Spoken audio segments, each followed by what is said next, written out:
The massive ships of the Galactic Imperial Fleet appeared suddenly, like dark mountains against the starry backdrop.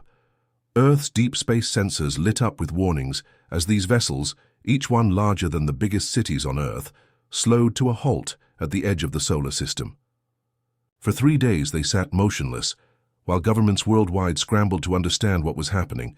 On the 4th day they received the transmission. Every screen on Earth flickered before showing the face of Grand Admiral Kim, his blue-tinted skin and 4 eyes marking him as something truly alien. He wore a crisp white uniform, adorned with symbols of power that needed no translation. "People of Earth," he began, his voice deep and melodious, despite the artificial translation. "I bring greetings from the eternal Galactic Empire, ruler of 10,000 worlds across 3 spiral arms of our galaxy. We have observed your development for some time, and the Emperor has decided your world is now ready for integration." Kim's expression remained pleasant, but his next words carried unmistakable steel. "Prepare your leaders to receive our delegation. We will discuss the terms of your world's peaceful transition into the imperial structure. Resistance is unnecessary and would only bring suffering to your people." In the United Nations Emergency Council chamber, Director Park watched the message, replay for perhaps the 20th time. Her dark eyes revealed nothing, but her knuckles had gone white where she gripped the edge of the table. "They expect us to just roll over," said General Bay, his weathered face grim under the harsh lights. "Like every other world they've encountered." Director Park finally looked up. "They don't know us very well then." Around the table sat representatives from Earth's most powerful nations. The petty squabbles that had defined human politics for centuries had faded quickly in the face of this new threat. "The Artemis Protocol," Park said quietly. The words hung in the air as uneasy glances were exchanged. "It's not fully tested," offered Science Director Kang. "We've only managed to shield small areas successfully." "It's what we have," Park replied, "and they don't know about it. Their scans show exactly what we want them to see, a moderately advanced civilization with basic space capabilities." The room fell silent as the weight of the decision pressed down on all present. For nearly 70 years since the first alien signals had been detected, Earth had been preparing in secret. Resources that might have gone to public works or visible space programs had instead been funneled into hidden research facilities buried beneath mountains and ocean floors. "We have 36 hours before they expect an answer," Park continued. "I need unanimous agreement." One by one, the council members nodded. Earth would not surrender. In the command center of the Imperial flagship, Grand Admiral Kim reviewed the data on the primitive planet before him. Such a blue jewel, rich with resources and a workforce that could be easily integrated into the Empire's lower service tiers. "Admiral," his second-in-command approached with a data tablet, "we've completed our scan of their defenses." Kim barely glanced at the report. He had conquered worlds far more advanced than this one. "Anything concerning?" "Nothing unexpected. Sir, basic orbital platforms, primitive missile defense systems. Their most advanced weapons are nuclear. Centuries behind our technology." Kim nodded. "Standard approach, then. They'll see reason once we demonstrate our capabilities." Back on Earth, as darkness fell over the Pacific Command Center, Director Park stood before the hidden heart of humanity's secret defense network. Buried 2 kilometers beneath an unassuming mountain range, the quantum processors hummed quietly, managing the web of satellites and ground-based systems that formed the Guardian network. "Activate Protocol Artemis," she ordered. "Full coverage, prioritizing population centers." "Yes, Director," responded Chief Engineer Joe, his fingers flying across the control panel. "Deploying Phase 1 shields now. Across the planet, invisible." Fields of energy began to form, created by technology that even most world leaders didn't know existed. The fruit of decades of reverse engineering from a crashed alien scout ship in 2047. A crash the public had never been told about. The next morning, Earth sent its response, not from government channels or military frequencies, but broadcast on all bands from every transmitter on the planet simultaneously. The message was simple, delivered by Director Park herself, standing alone against a plain background. "To the Galactic Imperial Fleet, Earth has received your message. We respectfully decline integration into your empire. Earth belongs to humanity alone. We wish to establish peaceful relations between equals, but we will not surrender our sovereignty. This is our first, last, and only statement on this matter. Aboard. His ship, Grand Admiral Kim stared at the screen in disbelief before breaking into laughter. Equals? They think themselves our equals? He turned to his officers. Prepare a demonstration. Target their largest military installation. Minimal. Casualties, but make sure they understand what they're facing. The order went out, and from the belly of the Imperial command ship, a sleek destroyer-class vessel detached and moved toward Earth. Its weapon systems powered up as it approached the blue planet. Director Park and her team watched on their screens as the alien ship entered Earth's upper atmosphere. Shields holding, reported Engineer Joe. They haven't detected the barrier yet. The Imperial destroyer fired its first warning shot, a concentrated energy beam aimed at an evacuated military base in the desert. The beam struck the invisible shield and scattered in a brilliant display of light that lit up the sky for hundreds of kilometers. On the destroyer, alarms blared as confused officers reported the impossible. Their sensors had detected nothing, yet their attack had been completely neutralized. Before they could report back or fire again, Earth's hidden defense, platforms activated, beams of concentrated energy, based on the same alien technology that powered the shields, lanced upward from ground installations, striking the destroyer with surgical precision. Grand Admiral Kim watched in growing horror as the feed from his ship went dead. Within minutes, confirmation came through. The destroyer had been disabled, its propulsion and weapon systems completely fried by technology that shouldn't exist on such a primitive world. As the crippled Imperial ship drifted in orbit, Director Park prepared to transmit once more. This time her message would be different. This time the Galactic Empire would learn that Earth was not like the other worlds they had conquered. This time they would learn that humanity would stand firm. The Emperor's grand hall fell silent as Admiral Kim knelt before the gleaming obsidian throne. Emperor Li, ruler of 10,000 worlds, leaned forward slightly, his seven-fingered hand gripping the armrest. You lost a destroyer to primitives. The Emperor's voice was soft, almost gentle, which made it all the more terrifying.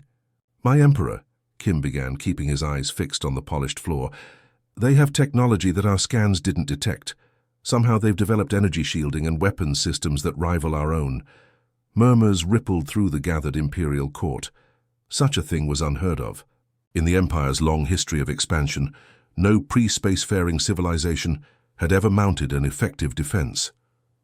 Emperor Li raised a hand, silencing the court. Interesting. A rare smile crossed his face. Send Diplomat Choi. I want to know everything about these humans. 3 days later, a single Imperial shuttle approached Earth, broadcasting on all frequencies that it carried a diplomatic mission. Humanity's leaders debated fiercely about whether to allow the visit at all, but Director Park's voice eventually won out. We need to understand them as much as they need to understand us, she argued in the emergency council meeting, and we need to show strength, not fear.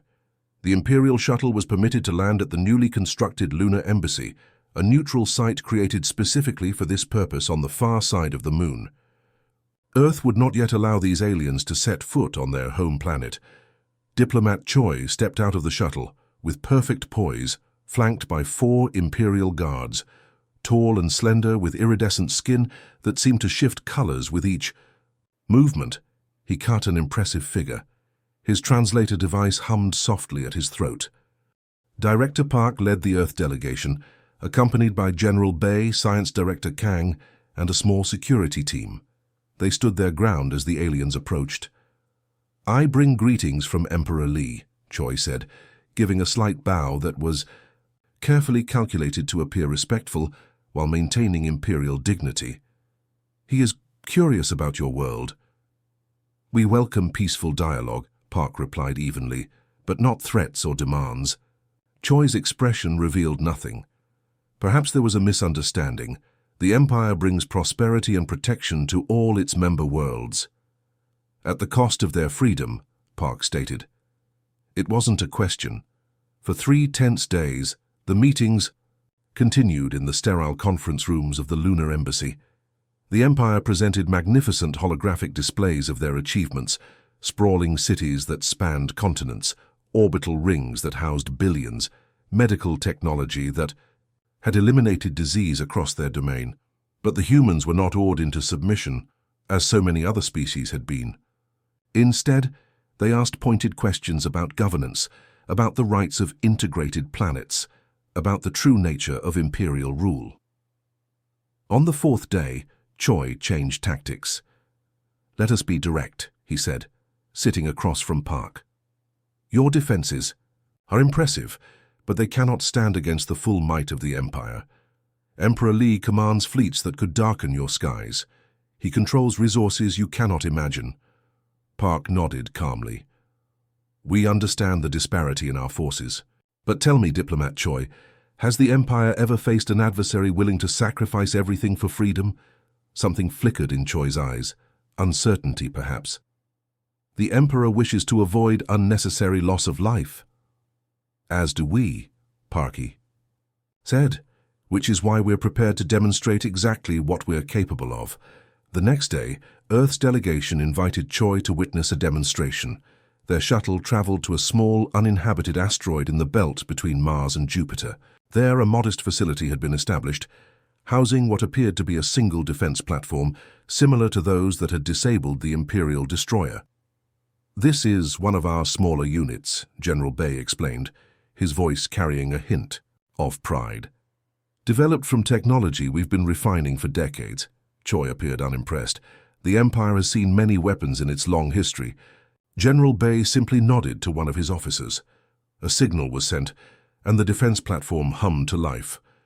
A beam of concentrated energy shot forth, striking a designated target asteroid some 10,000 kilometers away. The beam sustained for precisely 3 seconds. When it shut off, the asteroid, nearly a kilometer in diameter, had been split cleanly in 2. Choi's translator couldn't quite capture the sound he made. "That," said Park quietly, "is what disabled your destroyer, and we have hundreds of these platforms throughout our system." It was a bluff. They had far fewer than claimed, but the demonstration itself was real enough. "And there's something else you should see," Science Director Kang added. Their shuttle returned to lunar orbit, where Kang activated a console. The space around Earth seemed to shimmer momentarily, and then a vast network became visible, an intricate web of energy nodes surrounding the planet. "The Guardian Network," Kang explained. "What your sensors couldn't detect, it can be configured as both shield and weapon." This was less of a bluff. The shield technology was their greatest achievement, reverse-engineered and improved upon from the crashed alien ship. What the Imperial delegation couldn't know was how much power it required, or how long it could be maintained. Choi studied the display carefully, his expression unreadable. "Impressive. Most impressive. The Emperor will want to know of this." When they returned to the lunar embassy, Choi requested a private channel to his ship. The humans allowed this, though they monitored the transmission frequencies carefully. "What they're not telling us," Choi said later to his aides as they prepared to return to the fleet, "is how new this technology must be. They couldn't have had it for long, or they would have expanded further into their own system." "Does it matter?" asked his chief security officer. "Their weapons can still harm our ships." "It matters," Choi replied, "because new technology is often unstable, unreliable." He stared out the viewport at the blue-green world hanging in the blackness. "The Emperor needs to know everything." As the Imperial shuttle departed lunar orbit, Director Park watched from the embassy's observation deck. "Do you think they believed it?" General Bay asked, standing at her shoulder. "They believed what they saw," Park replied. "The question is what they'll do with that information." Back on Earth, governments worked frantically to expand production of the defense platforms. Teams of scientists labored around the clock to improve the efficiency of the Guardian network. Hidden bases on Mars and several moons of Jupiter and Saturn were put on high alert. Humanity knew this was just the beginning. The Empire would be back, and next time they wouldn't underestimate Earth. But neither would they know Earth's greatest secret, that humans had already established colonies beyond their detection, insurance policies against extinction. Should Earth fall, humanity would survive, hidden among the stars waiting for the moment to reclaim their home. The Empire had never faced an enemy like humanity before, and they weren't ready for what was coming. Grand Admiral Kim stood before the vast viewport of his command ship, hands clasped tightly behind his back as he stared at the distant blue dot of Earth. Diplomat Choi's report had disturbed him deeply, though he kept his face carefully neutral as his officers awaited orders. "They are bluffing," he finally said, turning to face the assembled command staff. No pre-spacefaring civilization developed such technology independently. It is impossible. "The evidence suggests otherwise, Admiral," his intelligence officer replied cautiously. "The demonstration on the asteroid was quite convincing." Kim waved a dismissive hand. "A single weapons platform with limited capabilities, nothing more. Their so-called Guardian network is likely a projection, a trick to make us believe they are stronger than they truly are." He moved to the command table, activating a holographic display of the Earth and its defenses based on their latest intelligence. "We will conduct a proper test of their capabilities. Prepare 20 warships from the 3rd Battle Group." His second-in-command, Captain Song, looked up sharply. 20 ships, sir? Against a single planet?" "Not to destroy them," Kim explained with a cold smile. "Just to remind them of their place in the galaxy. We will target their oceans, away from population centers, a demonstration of our own." As the officers filed out to prepare the attack, Force Captain Song lingered behind. "Admiral," she said quietly, "what if Diplomat Choi's assessment is correct? What if their defenses are as formidable as they claim?" Kim's expression hardened. "Then 20 ships should be more than sufficient to test those defenses without risking our entire fleet. The Empire does not retreat, Captain. Remember that." On Sur, Earth, tension had been building since the departure of the Imperial diplomatic mission 3 days earlier. Military forces worldwide remained on high alert, civilian defense drills were conducted hourly, and the Guardian network operated at maximum capacity despite the enormous strain on Earth's power grid. In the underground command center, Director Park hadn't slept for nearly 36 hours. She stared at the massive display showing the positions of Imperial ships at the edge of the solar system, willing them to leave. "Movement," announced the sensor operator suddenly. "Multiple vessels breaking formation. 20 ships, combat class, accelerating toward Earth." The room fell silent for one heartbeat before erupting into controlled chaos. "Time to intercept?" Park demanded. "At current velocity, 4 hours and 17 minutes, came the reply. General Bay stepped forward. "We should activate all defense platforms immediately." "Not yet," Park decided. "Let's not show our full hand until we must. Bring the platforms to standby status, but keep them powered down. The Guardian network will be our first line of defense." The word spread quickly across the globe. 20 alien warships were heading for Earth. Despite government assurances and emergency broadcasts urging calm, millions fled coastal areas and major cities. Others gathered in homes and public spaces, eyes fixed on news feeds and the sky above. In Seoul, homes across the world, families held each other close. In a small apartment in Seoul, an elderly man told his grandchildren stories of another war long ago, when the world had stood together against a common threat. In Lagos, neighbors gathered on rooftops with binoculars and homemade telescopes. In Santiago, children were led into underground shelters as their parents tried to mask their fear with reassuring smiles. Back in the command center, Director Park received communications from every major world leader. They all asked the same question: will our defenses hold? "They'll hold," she told them with more confidence than she felt. "But be prepared for anything." 3 hours later, the Imperial ships crossed the orbit of Mars, continuing their relentless approach toward Earth. Admiral Kim stood confidently on his bridge, watching the beautiful blue world grow larger on his view screen. "Begin attack formation," he ordered. "Target the North Atlantic Ocean. Minimal energy discharge, just enough to create impressive waves. I want them to understand the power we choose not to use." The 20 sleek warships spread out into a precise formation, their weapons systems powering up as they prepared to enter Earth's orbit. Each vessel was a marvel of Imperial engineering, capable of reducing entire cities to ash in minutes. "Admiral," his sensor officer called out, "I'm detecting unusual energy readings from the planet." "Their Guardian network, no doubt," Kim replied with a dismissive gesture. "Proceed as planned." As the lead ships entered high Earth orbit, a ripple seemed to pass through the atmosphere below, barely visible like heat haze on a summer day. The Imperial sensors registered nothing unusual. "Weapons range achieved," reported the tactical officer. "Ready to fire on your command." Admiral Kim allowed himself a small smile. Fire. 20 beams of concentrated energy lanced downward from the Imperial vessels, aimed at the open waters of the Atlantic. None reached their target. The moment the energy weapons contacted Earth's upper atmosphere, the Guardian network flared to life. What had appeared to be nothing more than empty space suddenly blazed with interconnected patterns of light, forming a perfect sphere around the planet. The Imperial weapons fire scattered against this barrier, dissipating harmlessly and brilliant. Displays that lit up the sky from Tokyo to Toronto. On the lead Imperial ship, alarms blared as sensors went wild. "Shields holding at full strength," the tactical officer reported in disbelief. "They've completely neutralized our attack." Before Admiral Kim could issue new orders, the Earth responded. From hidden installations across the planet's surface, defense platforms activated simultaneously. Dozens of energy beams shot upward, precisely targeting the Imperial warship's propulsion and weapons systems. "Evasive maneuvers," Kim shouted, but it was too late. The precision of Earth's counterattack was devastating.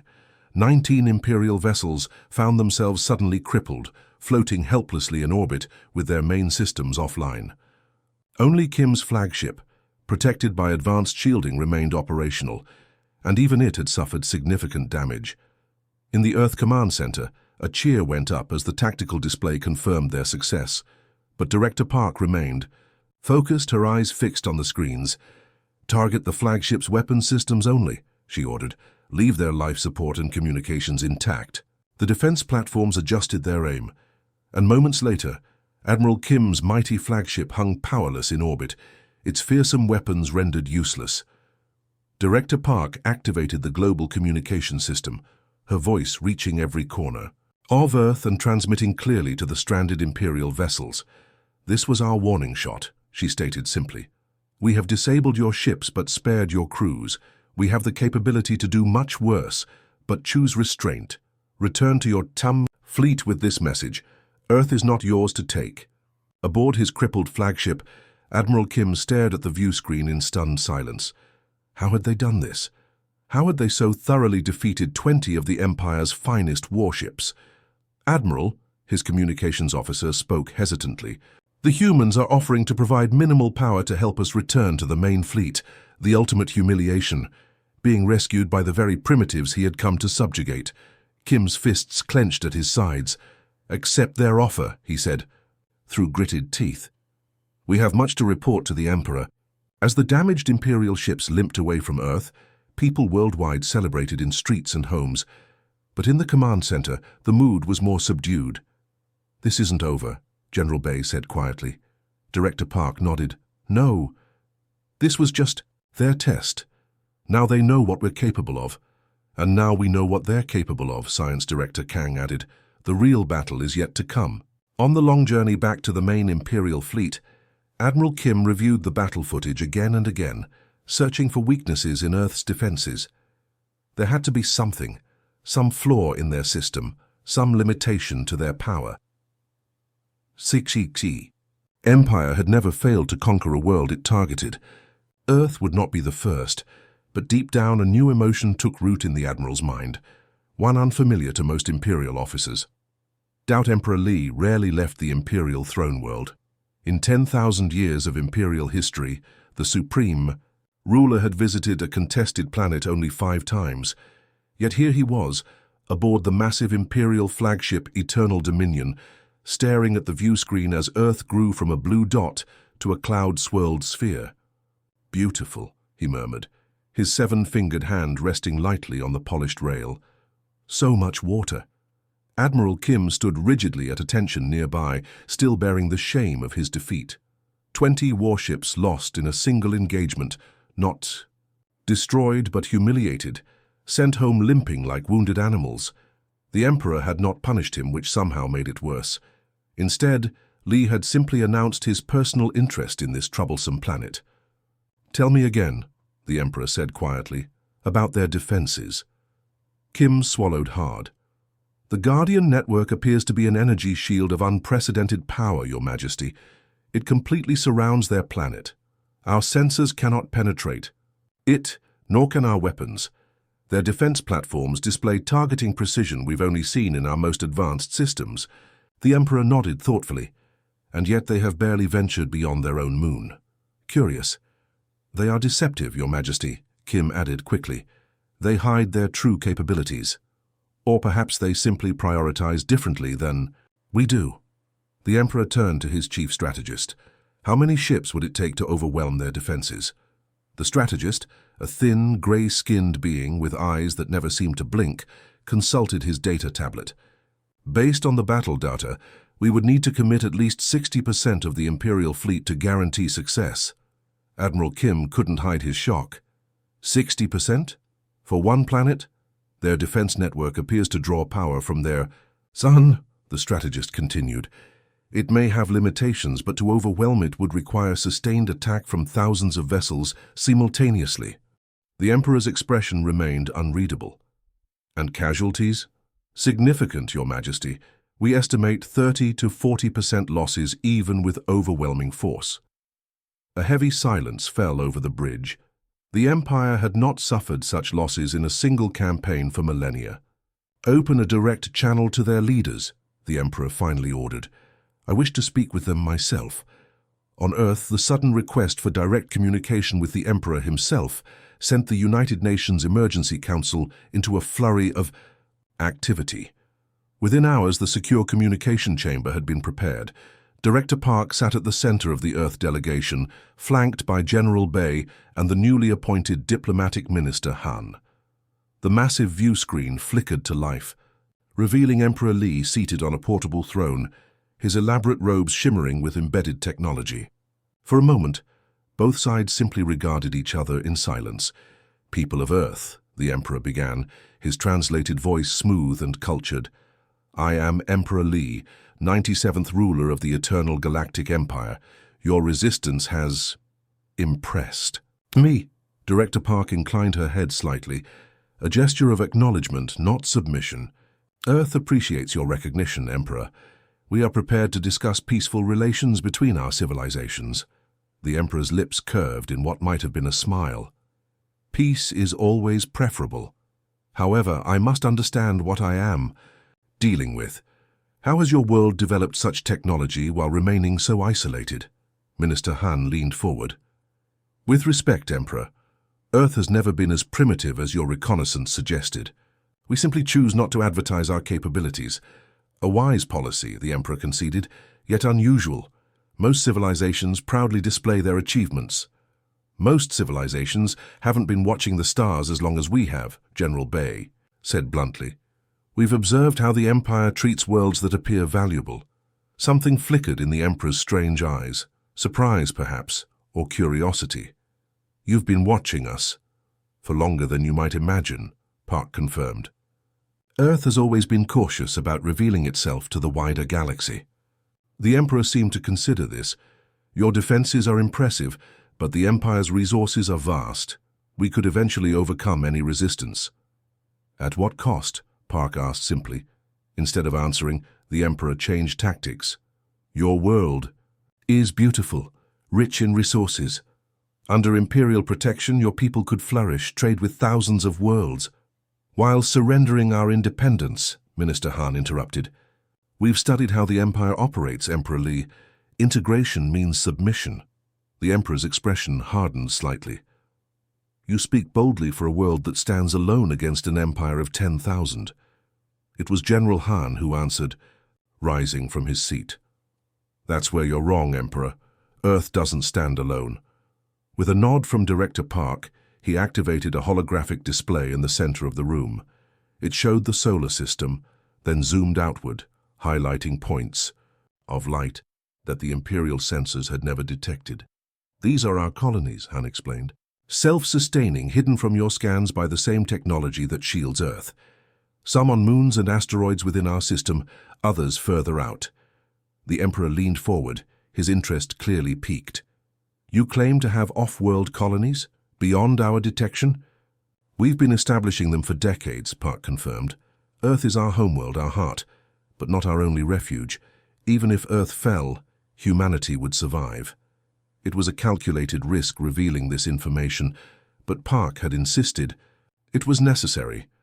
The Empire needed to understand that conquering Earth would not be the end of humanity, only the beginning of a prolonged conflict. The Emperor sat back, tapping his elongated fingers together thoughtfully. "Interesting. Most interesting." Admiral Kim stepped into view behind the Emperor. "They could be bluffing, Your Majesty. We've detected no sign of these supposed colonies." "Just as you detected no sign of our planetary defenses," Park countered. "With respect, Admiral, your reconnaissance has proven inadequate before." The Admiral's face darkened, but the Emperor raised a hand to silence him. "I believe verification is in order," Emperor Lee said. "I propose a demonstration. Show me one of these colonies, Director Park." Park exchanged glances with her colleagues, before nodding slowly. "We will arrange transport for a small Imperial delegation to one location of our choosing. Minimal personnel, unarmed." The Emperor inclined his head. "Acceptable. I shall send Diplomat Choi and 2 observers." 3 days later, an Imperial shuttle followed a human vessel on a precisely plotted course beyond the orbit of Neptune. To the amazement of the Imperial observers, they approached what appeared to be an asteroid, until its surface seemed to shimmer and fade, revealing a sprawling installation built into and throughout the rocky body. "Outpost Horizon," their human guide explained as they docked. "Population 4,000, established 35 years ago. Inside, the Imperials. Delegation was shown hydroponic gardens, manufacturing facilities, schools and homes, all built within the hollowed-out asteroid. Self-sustaining and completely shielded from detection. How many of these exist?" Diplomat Choi asked as they observed children playing in an artificial park beneath light panels that mimicked Earth's sun. "Enough," came the simple reply. When the Imperial delegation returned to the flagship, Emperor Lee received their report in his private chambers. For hours afterward, he remained alone, contemplating what he had learned. When he finally emerged, he summoned his high command. "The humans have done what no species has managed in the history of our empire," he told them. "They have made conquest too costly to pursue." Admiral Kim stepped forward. "Your Majesty, with enough ships—" "We would eventually prevail, yes," the Emperor interrupted. "After losing perhaps half our fleet, and even then we would not have truly conquered them, merely driven them deeper into hiding, to strike back for generations to come." He shook his head. "The Empire cannot afford such a Pyrrhic victory." The strategist nodded slowly. "A different approach may be warranted, Your Majesty." "Indeed." The Emperor's gaze returned to the view screen, where Earth hung silent and seemingly vulnerable. "For the first time in Imperial history, we shall offer true alliance rather than integration." Admiral Kim looked as if he might protest, but wisely remained silent. The Emperor continued, "Prepare a new diplomatic mission. We will meet the humans on their terms, and perhaps learn something new in the process." As the officers filed out, Emperor Lee remained staring at the blue planet. In 10 millennia of expansion, the Empire had never encountered a species so determined to remain free that they had prepared for generations just for this moment. Perhaps, he thought, that was precisely why they deserved to keep their freedom. The orbital platform gleamed in the sunlight, its transparent dome offering a breathtaking view of Earth below. Built specifically for this historic moment, the Harmony Station hung in perfect geosynchronous orbit over the Pacific Ocean. Inside, delegations from Earth and the Galactic Empire made final preparations for a ceremony without precedent in Imperial history. Director Park adjusted her formal attire nervously. After months of intense negotiations, countless late nights and more than a few heated arguments, the treaty was ready. She glanced over at General Bay, who looked uncomfortable in his ceremonial uniform. "Stop fidgeting," she whispered. "You've faced down an alien invasion. Surely you can handle wearing a tie for a few hours." He grunted. "I'd rather face another invasion. At least then I'd know what to do." Minister Han approached them, datapad in hand. "The Emperor's shuttle has docked. He's bringing a smaller entourage than expected. Just 12 officials, including Admiral Kim." Park raised an eyebrow. "The Admiral? I'm surprised he'd show his face here after his defeat." "Perhaps the Emperor wants to remind him of the cost of underestimating us," Bay suggested. The massive doors at the far end of the chamber slid open, and the Imperial delegation entered. Emperor Li walked at their center, his ceremonial robes somehow more subdued than during their previous encounter, though still gleaming with embedded technology that sparkled under the station's lights. Admiral Kim followed several paces behind, his face carefully composed into a neutral expression. The Earth delegation rose as one. Billions of people across the planet and throughout the hidden colonies watched via direct broadcast as the two civilizations came face to face. Emperor Li approached the central table where the treaty documents lay, both digital and physical versions, as Earth had insisted on tangible records. He inclined his head slightly toward Director Park. "Today marks an unprecedented moment," he began, his voice carrying easily through the chamber. "In all its long history, the Eternal Galactic Empire has never entered into a treaty with a non-integrated world as equals." Director Park stepped forward. "Earth is honored to establish peaceful relations with the Empire. This treaty ensures both our independence and the beginning of what we hope will be a productive relationship." The terms had been carefully negotiated. Over countless sessions, Earth would remain sovereign, its colonies recognized as independent territory. Limited trade would begin, carefully controlled to prevent Earth from becoming dependent on Imperial technology. Cultural exchanges would be established, with strict protocols in place.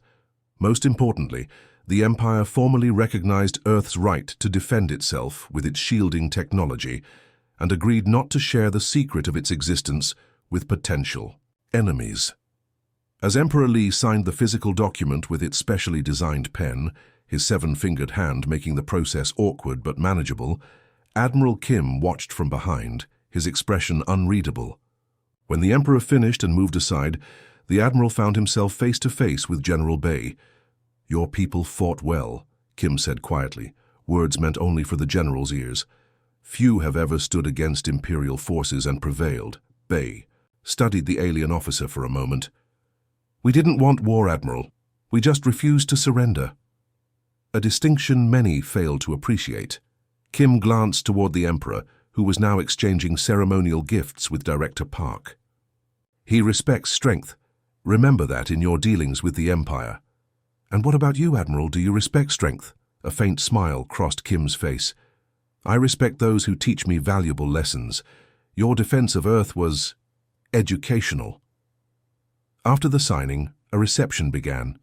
Human and Imperial representatives mingled cautiously, sampling each other's food and drink, exchanging tentative cultural observations. Emperor Li found himself by the viewport, gazing down at Earth with Director Park beside him. "Your world truly is beautiful," he remarked. "I understand now why you fought so hard to protect it." "It's the only one we have," Park replied. "Or at least it was.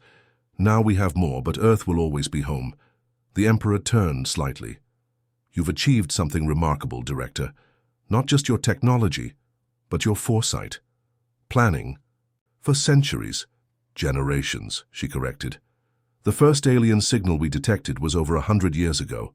We've been preparing ever since, just in case." "Just in case the aliens weren't friendly?" There was a note of amusement in his voice. "Just in case they were like you," she said with surprising candor. "Conquerors." Rather than taking offense, the Emperor laughed, a strange musical sound. "Direct as always, I value that. The Imperial Court is full of beings who speak only what they believe I wish to hear."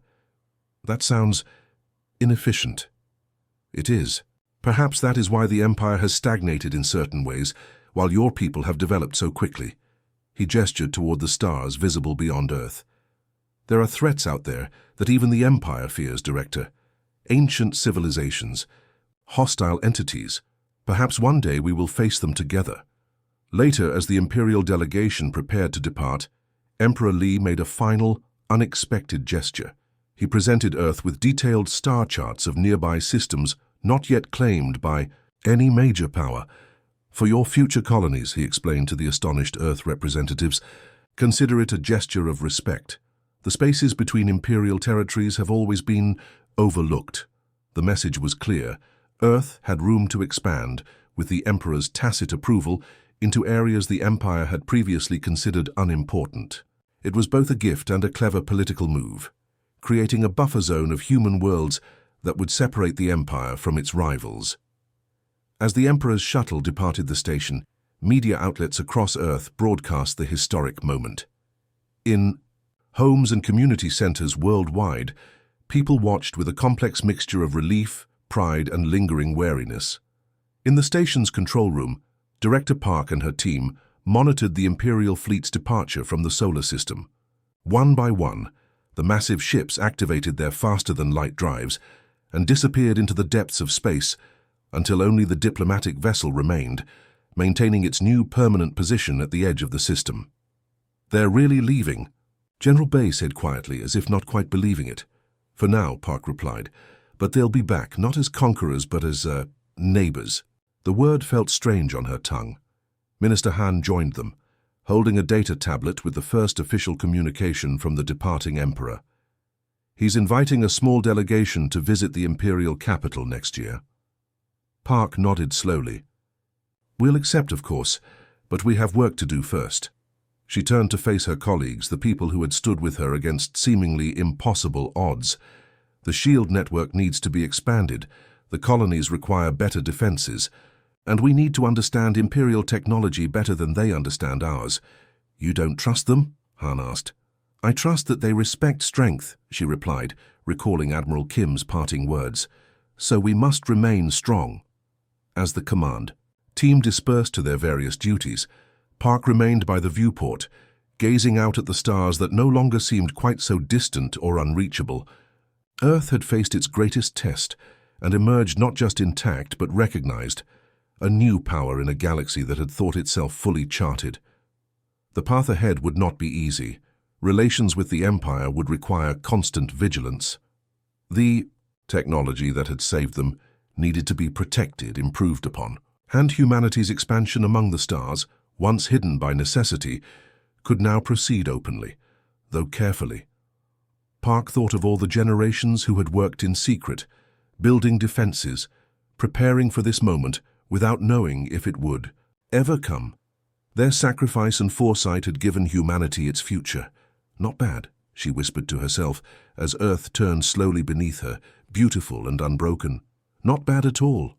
Across the galaxy, Emperor Li sat in his private chamber aboard the Imperial flagship, reviewing the events of the day. For the first time in millennia, the Empire had been forced to compromise, to treat another civilization as an equal rather than a subject. Yet strangely, he felt not defeat, but curiosity. These humans, with their determination and ingenuity, represented something new, something interesting. Perhaps even something necessary for an empire that had grown too comfortable in its power. "Computer," he said aloud, "begin new Imperial directive. Classification, highest priority." He paused, considering his words carefully. After all, they would shape Imperial policy for centuries to come. Title: The Earth Protocol.